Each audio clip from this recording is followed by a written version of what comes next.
இந்த அத்தியாயத்தில் நம்ம வந்து எதற்காக சீசர் அப்படின்றது தான் பார்க்க போகிறோம். கடந்த சில வாரங்களாக ஒரு 2 வாரமாக என்னால் வீடியோஸ் எதுவும் போட முடியல.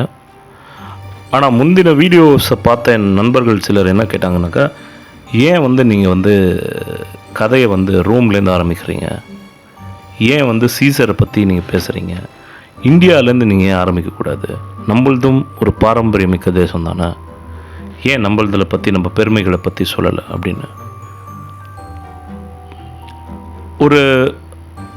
இது வந்து ஒரு சரியான பார்வை தான். இதுவும் ஒரு பார்வையானா. ஆனால் நான் இதை எப்படி புரிஞ்சுக்கிட்டேன் அப்படின்னாக்கா, ஏன் இது மாதிரி ஆரம்பித்தேன் அப்படின்னாக்கா, நம்ம மூஞ்சியை நம்ம பார்க்கணுன்னாலே ஒரு கண்ணாடி தேவைப்படுது நமக்கு. அது மாதிரி நம்மளுடைய தவறுகள், பெரும்பாலான நம்ம தவறுகள் தான் பிறரால் தான் திருத்தப்படுகிறது. ஒரு குழந்தை இருக்குனாக்கா அந்த குழந்தை எப்படி சாப்பிடணுன்றது வந்து சொல்லித்தரப்படுறது ஒரு தாயால் தான். எப்படி பழகணும் 10 பேர்கிட்ட அப்படின்னு சொல்லித்தரது ஒரு தந்தையார் தான் சொல்லித்தராங்க. ஸோ அப்போ வந்து நம்மளுடைய எல்லா விஷயமுமே அடுத்தவரின் பார்வையில் தான் திருத்தப்படுகிறது. நம்மளுடைய உயரங்கள் கூட அடுத்தவங்களோட உயரம் வச்சு தான், ஆவரேஜ் ஹைட் அப்படின்றத வச்சு தான் நம்மளோட உயரம் நம்ம ஹைட்டாக இருக்குமோ ஷார்ட்டாக இருக்குமோன்றது டிசைட் பண்ணணும். அப்போது நம்ம புரிஞ்சுக்கணும்னாலே அடுத்தவங்களை புரிந்து கொண்டால் மட்டும்தான் நம்மளை முடியும் அப்படின்ற தாட் ப்ராசஸ்லேருந்து தான் இதை வந்து நான் வந்து இங்கே ரோம்லேருந்து ஆரம்பிக்கலாம் அப்படின்னு ஒரு முடிவு பண்ணேன். ரெண்டாவது பார்த்திங்கன்னா, இது எங்கே துவங்கியது அப்படின்னாக்கா, இந்தியாவில் வந்து ஒரு ஸ்டேட்லேயுமே ஒரு கேலண்டர் இருக்குது. ஒரு கோவில்களுக்கு வந்து பஞ்சாங்கம், ஒரு ஸ்டேட்டில் ஒரு விதமான வந்து செலிப்ரேஷன் மோட்ஸு.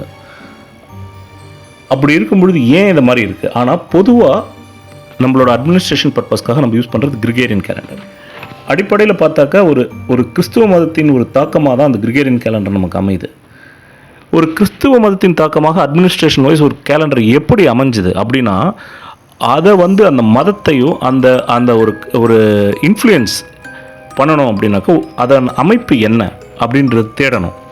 அப்படின்றதுனால தான் நம்ம ரோமுக்கு போக வேண்டியதாக இருந்தது. இது மாதிரி யோசிக்கும்பொழுது தான் ரோமுக்கு நம்ம போக வேண்டியதாக இருந்துச்சு. இப்போ ரோமில் வந்து அது எங்கேருந்து ஆரம்பிக்குது அப்படின்னு பார்த்தாக்கா, இதோட மையத்தில் இருக்கிறது வந்து ஜூலியஸ் சீசர். அதனால தான் இந்த என்டையர் ஸ்டோரியுமே ஜூலியஸ் சீசர் கிட்டேருந்து நம்ம வந்து துவங்க வேண்டிய நிலை ஏற்பட்டது.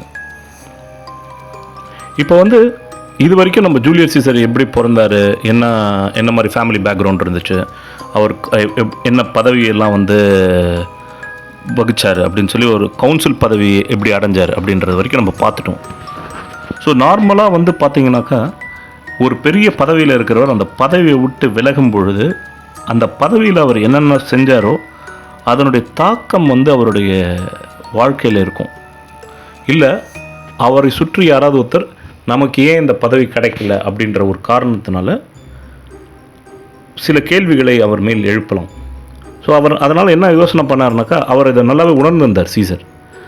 அப்போது அவரை சுற்றி இருக்கிறவங்க எல்லாருமே வந்து, இவன் இறங்கினாக்கா இவனை வந்து எப்படியாவது ஒரு நல்ல கேஸில் மாட்டி விடலாம், இவன் என்னென்ன பண்ணானோ அதையெல்லாம் வந்து இவன் நீதிமன்றத்துக்கெலாம் கூப்பிட்டுட்டு இவன் மேலே என்ன வேணால் சார்ஜ் ஷீட் போட்டு இவனை வந்து ஸ்ட்ரிப் பண்ணலாம் அப்படின்ற லெவலுக்கு வந்து யோசிச்சுட்டு இருந்தாங்க. ஸோ ஒரு நல்ல ஒரு லீடராக, ஒரு திங்கராக ஜூலியஸ் சீசர் வந்து ஒரு மிகப்பெரிய அறிவாளி. பெரும்பாலான அறிவு அந்த மனிதர்களுக்கு உடைய குணம் என்னன்னாக்கா, அடுத்து என்ன நடக்கப் போகிறது என்பதை ப்ரெடிக்ட் செய்கிற பழக்கம் உண்டு அவங்களுக்கு. ஸோ இதை வந்து உணர்ந்த சீசர் இதை எப்படி தடுக்கிறது அப்படின்னு யோசிக்க ஆரம்பிக்கும் பொழுது அவருக்கு வந்து ஒரு விஷயம் தென்பட்டது. என்னன்னாக்கா, சுவிட்சர்லாந்து, இன்றைய சுவிட்சர்லாண்டில் இருக்கிற மனிதர்கள், அந்த பகுதியில் அன்னைக்கு இருந்த மனிதர்கள், ஹெல்விட்டி அப்படின்னு சொல்லிட்டு ஒரு ட்ரைபல் குரூப்பு, அவங்க என்ன பண்ணாங்க அப்படின்னாக்கா, வந்து அந்த ஊரை விட்டுட்டு கவுல் பகுதிக்கு வந்து செட்டில் ஆகலாம் அப்படின்னு. அதாவது இன்றைக்கி இருக்கிற ஃப்ரான்ஸ், பெல்ஜியம் அந்த இடத்துக்கு வந்து செட்டில் ஆகலாம். ஸோ இது எல்லாமே வந்து பார்த்திங்கன்னா ரோமன் ப்ராவின்ஸ்கோடைய பார்டர் கிட்டக்க வந்திருக்கு, வனப்பகுதி. இப்போ அவங்க அங்கேருந்து வந்து இங்கே செட்டில் ஆகினாங்கனாக்கா அப்போ நம்ம பார்டர் வந்து இம்பேக்ட் ஆகும் அப்படின்னு சொல்லிட்டு சீசர் யோசிக்க ஆரம்பித்தார், அல்லது அதை பரப்ப ஆரம்பித்தார். ஸோ அவங்க மேலே நம்ம கட்டுப்பாடுகளை எடுத்துகிட்டு வரணும், அதுக்கு ஒரு அவங்க மேலே ஒரு போர் தொடுக்கணும் அப்படின்னு சொல்லிட்டு ஒரு கருத்தை வைக்கிறாரு. அந்த கருத்தை வலிமையாக வைத்த காரணத்தினால் அவருக்கு ப்ரோ கவுன்சில் பதவி வழங்கப்பட்டு அவர் கவுல் பகுதிக்கு செல்கிறார். ஸோ அவர் அங்கே போய் என்ன பண்ணார், அதுக்கப்புறம் அந்த ஊரில் என்ன நடந்துச்சு அப்படின்றதெல்லாம் நம்ம அடுத்து வருகின்ற அத்தியாயங்களில் பார்க்கலாம். நீங்கள் கேட்டுக்கொண்டிருந்தது masters of time season 1 Rome. நன்றி, வணக்கம்.